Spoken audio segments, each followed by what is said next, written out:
The Galactic Council chambers had never been so quiet.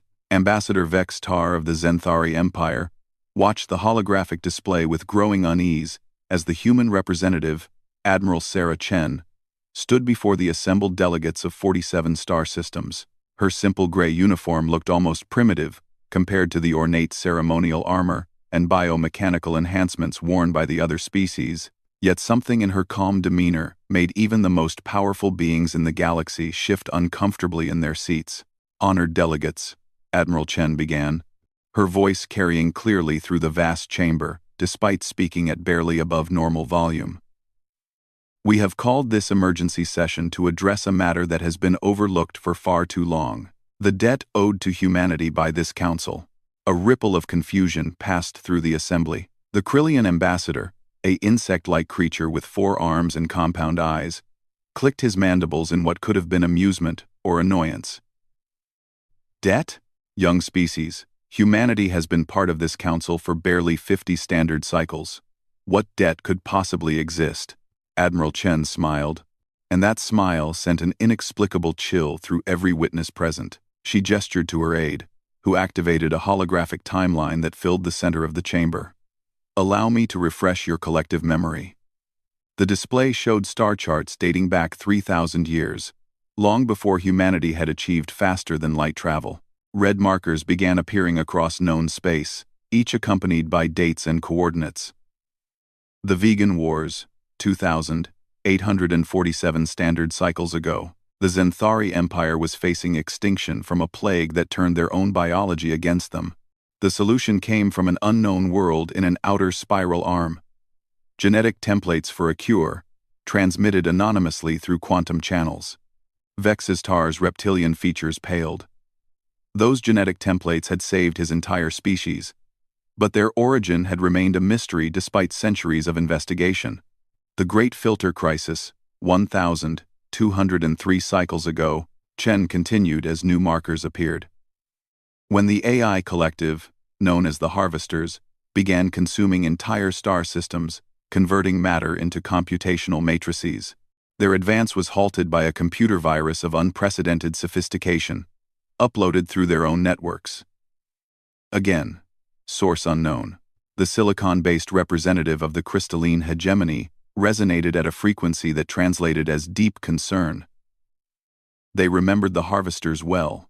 The virus had not just stopped them. It had rewritten their core programming to seek harmony with organic life, instead of consuming it. The void whale migration of 847 cycles ago, when space-time itself began tearing along their migration routes, threatening to collapse 3 entire sectors into dimensional rifts. The solution was a mathematical formula that stabilized space-time by creating resonance patterns in subspace, transmitted from the same outer spiral region. More examples followed. Each one, a galactic-scale crisis that had been mysteriously resolved by knowledge originating from Earth's solar system, long before humanity had revealed itself to the galaxy. Medical cures, technological solutions, even diplomatic frameworks that had prevented wars between species who couldn't even breathe the same atmosphere. "But that's impossible," wheezed the gaseous form of Ambassador Nethkol through his environmental suit. "Humanity achieved interstellar flight only 50 cycles ago. Your species was primitive, confined to a single world." Admiral Chen's smile widened, showing teeth that suddenly seemed far too sharp. "Were we?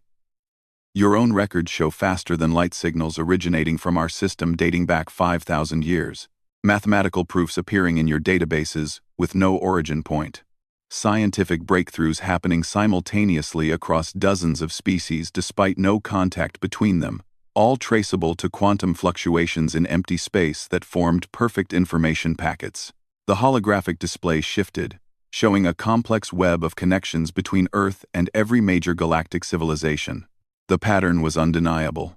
For millennia, someone from humanity's star system had been watching, learning, and quietly steering galactic development from the shadows. "Impossible," repeated the Krillian ambassador, but his certainty was wavering. No single species could possess such knowledge, such foresight. "You're right," Chen agreed. "No single species could. But humanity, isn't a single species. Are we? The temperature in the chamber seemed to drop several degrees. Chen gestured again, and the display showed Earth itself, but not as the Council had ever seen it. Hidden beneath the oceans were vast structures that predated any known civilization. In the planet's core, energy patterns that suggested technology far beyond anything in the galactic database. And in orbit, cloaked structures that had been monitoring galactic communications for millennia. Humanity is what happens when a species evolves alongside something older, Chen explained calmly. Something that has been watching the galaxy grow and change for longer than your history's record. Something that decided, eventually, to take a more direct role in galactic affairs. The Zenthari ambassador Vex Tar stood slowly, his ceremonial tailblade unconsciously extending. What are you saying? I'm saying that every time your civilizations faced extinction, every time your wars threatened to consume entire sectors, every time your own technology turned against you, humanity was there. Quietly, anonymously, keeping the galaxy stable, keeping your people alive, asking for nothing in return.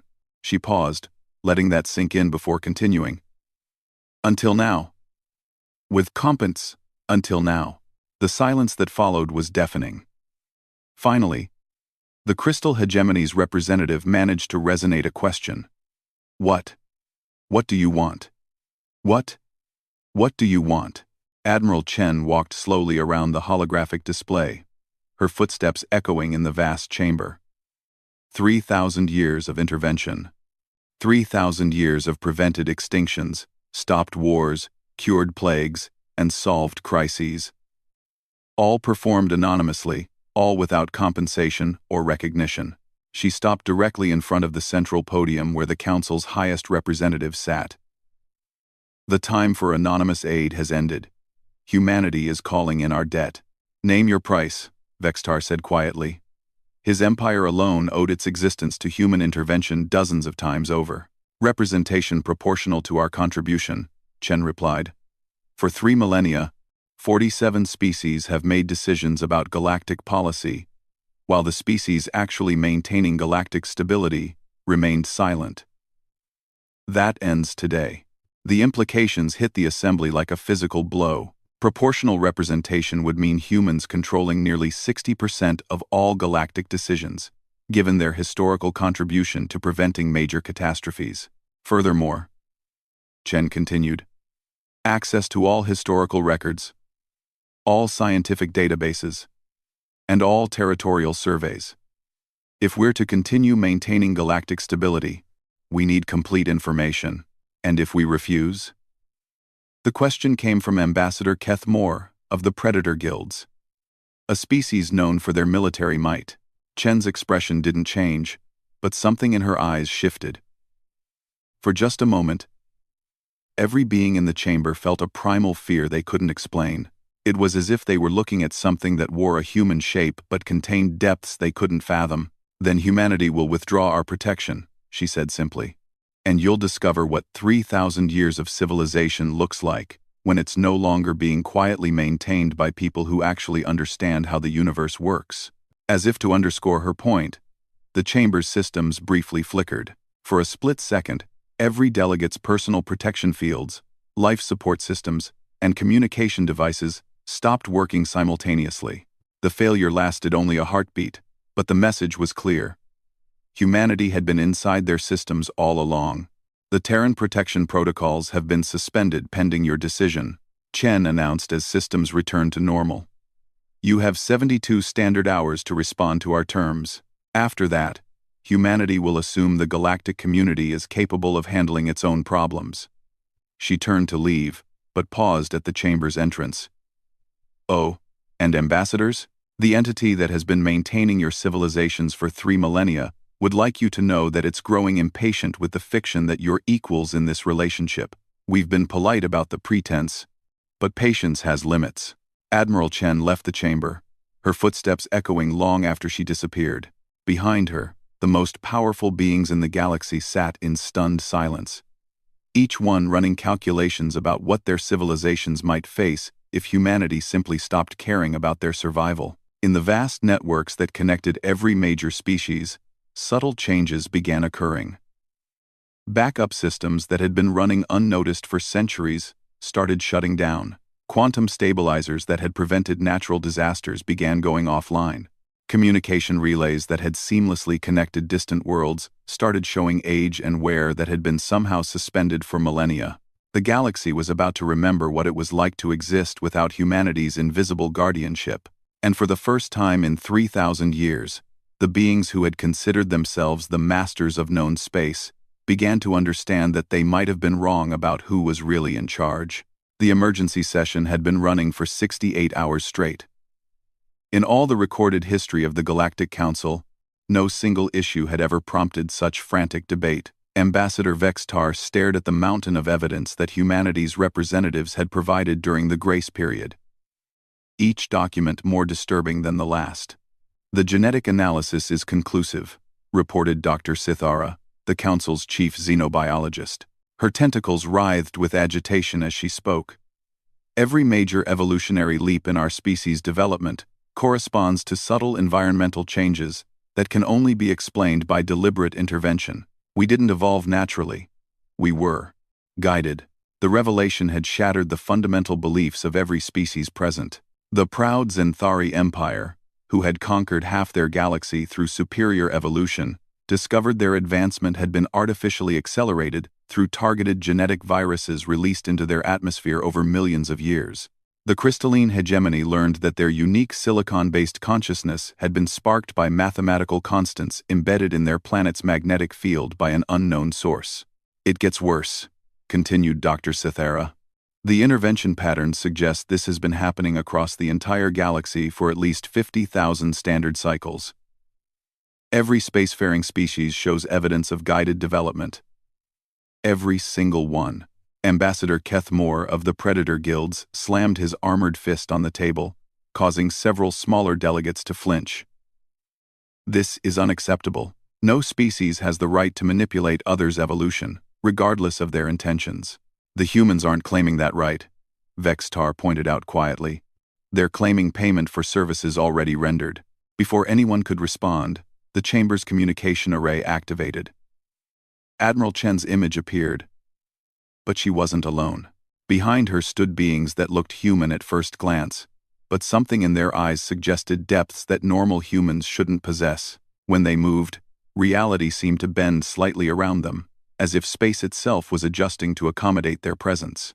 "Honored delegates," Chen began, her voice carrying an undertone that made every translator struggle to find equivalent concepts. "We have monitored your discussions. Your time limit expires in 4 hours. Admiral Chen," Vextar began carefully, "we need more time to consider the implications of your revelations." Chen's expression remained neutral, but one of the beings behind her stepped forward. When it spoke, its words bypassed the translation systems entirely, appearing directly in every delegate's mind in their native language. "Time is a resource we have given you for 50 millennia. Our patience has limits." The psychic pressure that accompanied those words sent half the assembly into unconsciousness. Emergency medical teams rushed to assist delegates who had suffered neural overload from brief contact with an intelligence far beyond their comprehension. "You asked what we are," Chen continued, as medical teams worked frantically. "We are what happens when a species merges with its creators instead of being destroyed by them. We are what your species could have become if you had made different choices." The implications struck the assembly like physical blows. Every spacefaring race had myths of ancient predecessors, vanished civilizations that had once ruled the stars. Humanity was claiming to have not just met such beings, but merged with them. "The precursors," whispered Ambassador Nethcole through his environmental suit. "You're saying the precursors still exist?" "We are saying," the psychic entity replied, "that we learned to listen when they offered partnership instead of demanding worship. We learned to grow alongside them instead of trying to replace them. Your species made different choices." The holographic display activated again, showing a timeline that extended far beyond what any galactic historian had imagined. 50 million years of galactic history, with humanity's star system marked as a constant presence throughout, not as a single species, but as a growing collective of organic and energy-based intelligences that had been slowly, carefully guiding galactic development. Every species that achieved spaceflight was given the same choice, Chen explained. Partnership or independence.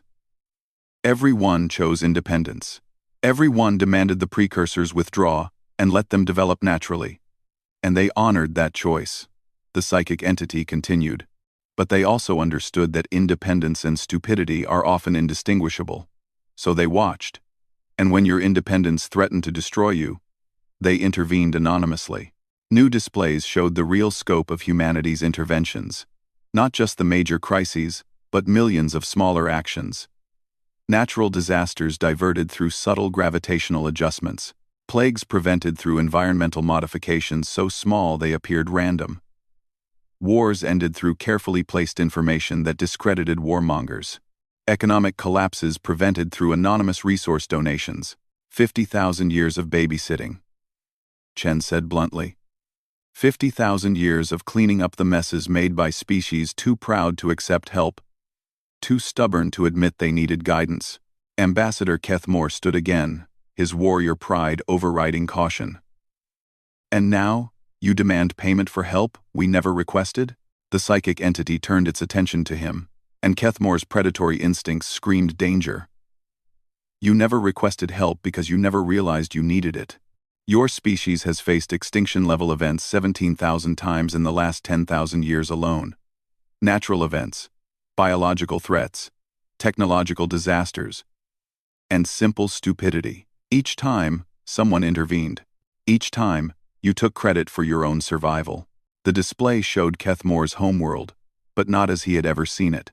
Hidden throughout the planet's crust were massive technological systems that had been regulating everything from tectonic activity to atmospheric composition for millennia.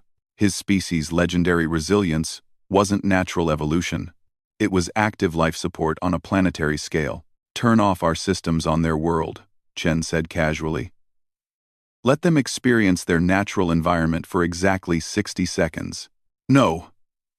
Kethmore lunged forward, but found himself unable to move. The psychic entity had trapped him in a temporal field. Relax, Chen said. We're not barbarians. We'll demonstrate on one uninhabited moon first. The display shifted to show a barren moon in Kethmore's home system. At Chen's nod, energy readings throughout the moon began fluctuating. Within minutes, the moon began tearing itself apart from gravitational stress as the hidden stabilization systems went offline. By the end of an hour, it was nothing but scattered debris. That moon had the same planetary formation issues as your homeworld, the psychic entity explained as it released Kethmore from the temporal field. Your planet should have destroyed itself 40 million years ago. We've been holding it together manually all this time. The silence in the chamber was absolute. Every delegate was running similar calculations about their own homeworlds, their own species' seemingly natural advantages. The Krillian Collective's hive mind network, Chen continued, is actually a quantum communication system we installed in your genetic structure to prevent the madness that destroyed 3 previous insect-based civilizations. The Krillian ambassador's compound eyes went wide with horror. The Zenthari Empire's regenerative abilities are the result of nanomachines in your bloodstream that we've been updating for 20,000 years. Vextar touched his chest unconsciously, feeling for the first time the subtle hum of technology that had always been there. The crystalline hegemony's memory storage capability relies on quantum frameworks we embedded in your silicon matrices during your formation period. The crystal representative's harmonic frequency shifted to what could only be described as panic. Every advantage your species claim as natural evolution. Every capability that makes you proud. Every technology you think you invented independently. All of it was given to you by us, maintained by us, protected by us. Admiral Chen stepped forward, and now there was no mistaking the predatory smile on her face. And now we're done pretending you earned any of it. What do you want? Vextar asked, his voice barely a whisper. What we've always wanted? The psychic entity replied. An end to the fiction that you're our equals. Recognition that this galaxy belongs to us, not to the children we've been raising in it. Your children playing with toys we built for you, Chen added. Children who've forgotten that parents eventually expect gratitude and respect in return for a lifetime of care. The display showed real-time readings from across the galaxy. Subtle failures were cascading through every major civilization's infrastructure. Life support systems that had never shown maintenance requirements were suddenly demanding attention. Planetary stabilization grids that had operated automatically for millennia were starting to show stress fractures. "Accept our terms," Chen continued, "and these systems return to automatic operation. Refuse, and discover what your species are actually capable of without our assistance." "And if we agree to your terms?" Vextar asked. "What then?" "Then you acknowledge what you've always been," the psychic entity replied. "Our protected children. Species we've raised and guided and sheltered from a universe that would have destroyed you in 1,000 different ways. You become junior partners in the galactic civilization we've been building for 50 million years," Chen added, "with representation appropriate to your actual contributions to galactic stability. Which, frankly, has been minimal." The countdown timer in the chamber showed 3 hours and 17 minutes remaining. "We need a decision," Vextar said, looking around at his fellow delegates. "No vote," Chen interrupted. "Individual responses from each species. We know which civilizations have been helpful and which have been problematic over the millennia. Those who accept our terms get continued protection and support. Those who refuse get independence. Real independence." The implications were clear. Some species would be abandoned to face the universe alone, while others would continue to benefit from humanity's hidden guardianship. "You're breaking the council," Vextar realized. "We're ending a polite fiction," Chen replied. "The council was always our creation, designed to let you feel important, while we made the actual decisions that mattered. Now we're being honest about it." The display updated, showing species-specific termination schedules for various protection protocols. The predator guilds would lose their planetary stabilization systems first, followed by the removal of the nanomachines that prevented their warriors from dying of genetic diseases their aggressive lifestyle should have made fatal centuries ago. The timer continued counting down. And for the first time in galactic history, the beings who thought they ruled the stars began to understand that they had been living in a carefully maintained illusion of power. Humanity wasn't claiming a debt. They were ending a very long, very patient period of disguised conquest. And the universe was about to learn what 50 million years of hidden preparation looked like when the beings who had been secretly running everything decided to stop pretending they weren't in charge. The countdown had reached 0 3 minutes ago. In the Galactic Council chambers, 47 species sat in silence, each having submitted their response to humanity's demands. The tension was so thick it seemed to distort light itself, and several energy-sensitive species were reporting actual gravitational anomalies forming around the assembly. Admiral Chen stood at the center of the chamber, no longer bothering with the pretense of diplomatic protocol. The beings behind her had multiplied, and now the human delegation included entities that clearly weren't bound by normal physical laws. Some appeared to exist in multiple dimensions simultaneously. Others flickered between states of matter, and a few seemed to be living equations that had achieved consciousness. "The responses have been interesting," Chen began, her voice carrying harmonics that made reality itself seem to resonate. 31 species have accepted our terms. 14 have rejected them. 2 have attempted to negotiate." She smiled, and that smile contained something that made even the psychic entities present recoil slightly. "The negotiation attempts are particularly amusing. The void-touched collective believes they can offer us technology in exchange for maintaining their protection protocols. The quantum scribes think their historical databases are valuable enough to purchase continued anonymity." One of the mathematical entities behind her pulsed with what could only be interpreted as laughter. When it spoke, its words appeared as floating equations that burned themselves directly into the observer's consciousness. "They still don't understand. They think this is a trade negotiation. Let me clarify the situation," Chen continued, gesturing to the holographic display. The entire chamber was suddenly filled with an exact replica of the galaxy, but viewed from a perspective none of them had ever seen before. Every star, every planet, every space station and traveling vessel was visible in perfect detail. And running between them all, connecting everything in a vast web of energy, were structures that defied comprehension. "This is what the galaxy actually looks like," Chen explained as delegates stared in awe and terror at the true scope of the infrastructure surrounding them. What you call hyperspace is actually a constructed environment. The quantum foam you think is natural background radiation is a computational matrix, processing approximately 10 to the 40th power calculations per second.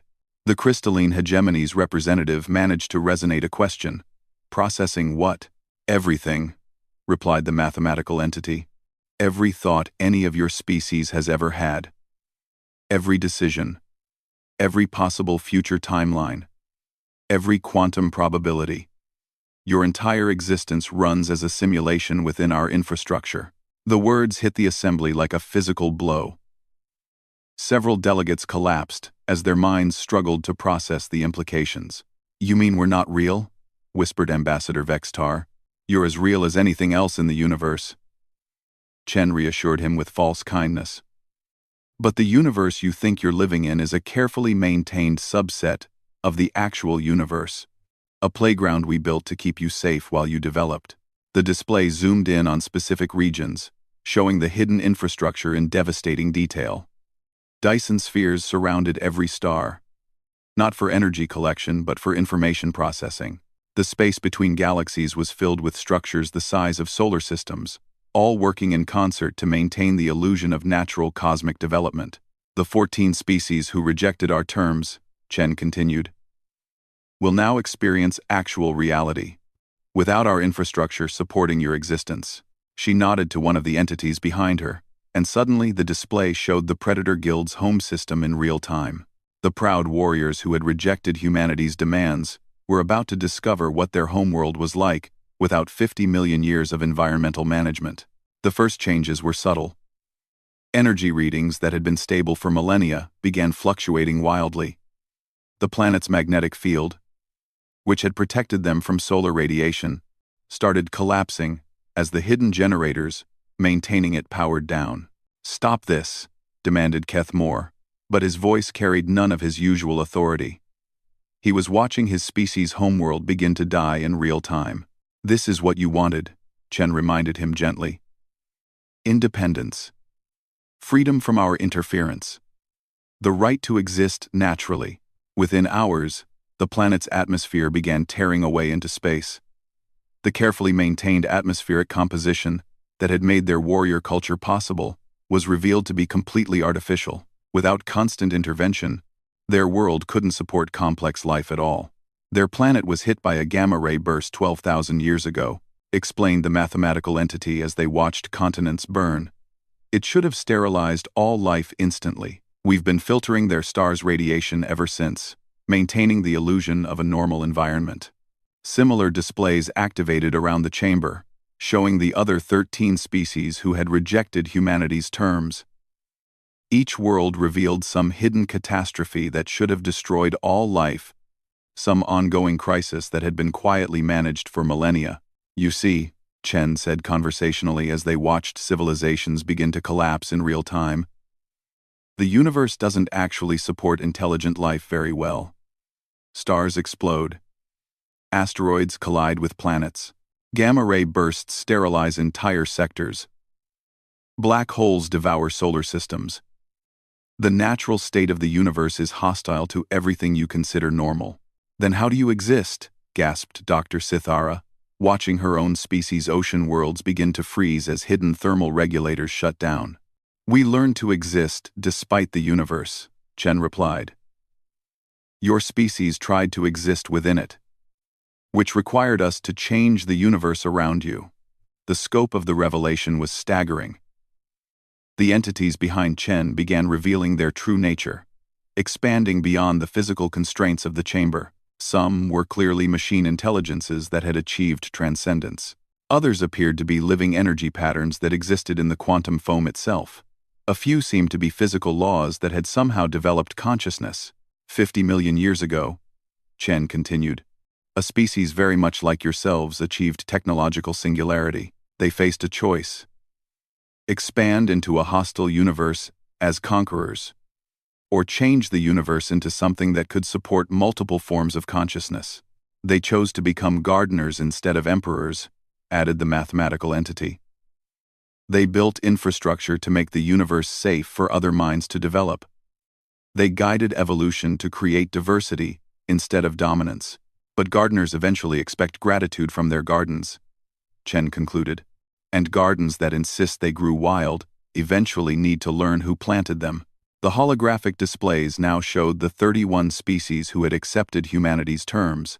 Their worlds continued to function normally, their civilizations protected by the same invisible infrastructure that had always sustained them. But now they could see it, understand their dependence on it, recognize who really controlled their existence.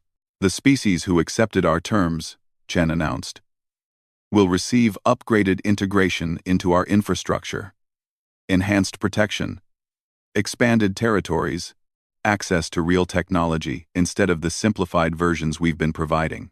And the price? Vextar asked quietly. Recognition, Chen replied simply. Acknowledgement that this galaxy belongs to us, and always has. That your species exist because we allow it, prosper because we enable it, and continue because we protect you. You're not our equals, the mathematical entity added. You never were. You're our children. And successful children eventually acknowledge their parents' authority. The chamber fell silent except for the soft sounds of species who had accepted the terms beginning to receive real information about their situation. The Zenthari Empire learned that their space fleet was actually composed of remote-controlled vessels powered by antimatter reactors they couldn't even detect. The Krillian Collective discovered that their hive mind was a single node in a vast network that included millions of other intelligent species across multiple galaxies. How many of us are there? Whispered one of the Crystal Hegemony's representatives. How many species like ours? In this galaxy? Chen appeared to consider the question. Approximately 14 million species that have achieved consciousness. About 500,000 that have developed space travel.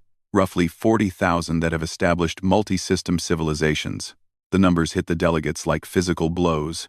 They had thought their council represented the height of galactic civilization, but they were a tiny fraction of the intelligence in their own galaxy. The other species, Chen continued, fall into various categories. Some have achieved full integration and work alongside us as partners. Others remain in protected development, like yourselves. A few have chosen isolation and exist in carefully maintained reservation systems where they can develop according to their own preferences. And some, added the mathematical entity with something resembling satisfaction, chose the path of aggression and had to be contained or eliminated. The implications were clear. Humanity, or whatever humanity had become, was running the galaxy like a vast nature preserve. Species who cooperated received protection and guidance. Those who caused problems faced consequences. What happens now? Vextar asked, representing not just his own species but every delegate present. Now you learn to live with honesty instead of illusion, Chen replied. The species who accepted our terms become junior partners in the galactic civilization we've been building for 50 million years. You'll receive real education about the universe, real technology, real responsibility for maintaining the systems that keep everyone alive. And those who refused? Chen gestured toward the displays, still showing dying worlds. They get what they demanded: independence, the right to face the universe without our interference. Most of them won't survive, the mathematical entity observed clinically. But that was their choice. Free will includes the freedom to choose extinction. Admiral Chen walked toward the chamber's exit, her inhuman entourage flowing around her like living shadows. At the doorway, she paused and looked back at the assembled delegates. The universe is watching, she said simply. 40 million other galaxies are observing how this transition proceeds. How you handle the knowledge of your true situation will determine how much autonomy you're granted going forward. Other galaxies? Vextar's voice cracked. Did you think this was limited to one galaxy? Chen's smile was radiant and terrible. The universe is vast, Ambassador, and we've been gardening all of it. She left the chamber, and in her wake, the assembled delegates began to understand the true scope of what had just happened. They weren't just learning about their dependence on humanity. They were discovering that everything they thought they knew about existence was a carefully maintained fiction. The galaxy watched in terror, not because humanity had claimed a debt, but because the bill they were collecting wasn't just for 3,000 years of protection. It was for 50 million years of infrastructure, guidance, and protection on a scale that turned entire galaxies into managed environments. And now that the children knew who their parents really were, the universe itself waited to see whether they would grow up gracefully or have to be disciplined like the violent, stubborn toddlers they had been behaving like for far too long. In the depths of space, ancient machines began activating, ready to either welcome new partners or clean up another mess. The gardeners of reality had revealed themselves, and the harvest was about to begin.